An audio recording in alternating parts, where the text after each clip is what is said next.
காலையிலேயே நம்ம வீட்டில் ப்ரிப்பேர் பண்ணி வச்சிருந்த சத்துமாவு மிக்ஸ் ரெடி பண்ணி சூடு ஆறுனதுக்கு அப்புறம் சுவை குறையாம மகனுக்கு அற்புதமா ஊட்டியாச்சு. ஆப்பிள் பியூரியை விட சத்துமாவு மிக்ஸ் கொஞ்சம் அதிகமாவே சாப்பிட்றாப்ல. சாப்பிட்ட சத்துமாவு மிக்ஸ் இறங்குறதுக்காக கொஞ்ச நேரம் தூக்கி வச்சிருந்தேன். இந்த சான்ஸை யூஸ் பண்ணி கச்சிதமா பிரேக்ஃபாஸ்ட் செஞ்சுட்டாங்க வைஃப். அப்புறம் எஞ்சி இருந்த வயிறை நிறைக்க வைஃப் ஃபீட் பண்ணவே நான் என் வயிற்றை நிறைக்கிறதுக்காக கிச்சன் பக்கமா ஒதுங்கினேன். அப்பதான் சொல்றாங்க இன்னைக்கு பிரேக்ஃபாஸ்ட் செய்யல, டைரக்டா லஞ்ச். பாவம் காலையில அவங்களுக்கு எஞ்சோடே கொஞ்சம் டயர்டா இருந்திருக்கும் போல. சரி ரைட், அப்படியே நீங்க லஞ்ச் ப்ரிப்பரேஷன்ல பிஸியா இருங்க, நான் எங்கிட்ட மகனை பாத்துக்கிறேன். நான் பாத்துட்டு இருக்கவே அப்பதான் கையோட குளிக்கவும் வச்சிடலாமேன்னு தோணி இருக்கும் போல. அவங்க எண்ணெயை தேய்ச்சி கொடுக்க, மிதமான சூட்டில் மிதக்க ஒரு குளியல போட என் ஒய்ஃபுக்கு லைட்டா சளி பிடிச்சிக்கிச்சு ரீசென்ட் டைம்ல. அதனால மகனுக்கும் சளி. இந்த ஹைதராபாத் பயணத்தை முடிக்கும் போது கொஞ்சம் சூடு பிடியும் வந்துருச்சு அவனுக்கு. பட் இப்ப சூடு பிடி ஜம்முன்னு கேட்டுக்கிச்சு, லைட்டா சளி மட்டும் பிடிச்சிக்கிச்சு. சரி ரைட்டு, பிள்ளைய அற்புதமா பாத்துக்கிட்ட மாதிரி புருஷனையும் பாத்துக்க வேணாமான்னு மதிய லஞ்ச் அழகா ப்ரிப்பேர் பண்ணி கொடுத்தாங்க. நானும் அற்புதமா சாப்பிட்டு முடிச்சிட்டேன். ஒரு போனுங்க, ஒரே ஒரு போனுங்க. நானும் 3-4 வீடியோ போட்டு பார்த்துட்டேன்.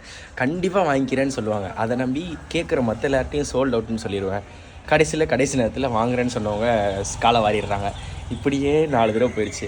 தயவு செஞ்சு இந்த ஃபோனை யாராச்சும் வாங்கிக்கோங்க. நானும் வேறு ஃபோன் வாங்கணும். 38,000 ப்ரைஸு, iPhone 14 Plus. ரைட் நண்பர்களே, மற்றும் ஒரு மகிழ்ச்சிகரமான விலாகில் சந்திப்போம். நல்லதே நினைப்போம், நல்லதே நடக்கும். பாய் நண்பர்களே.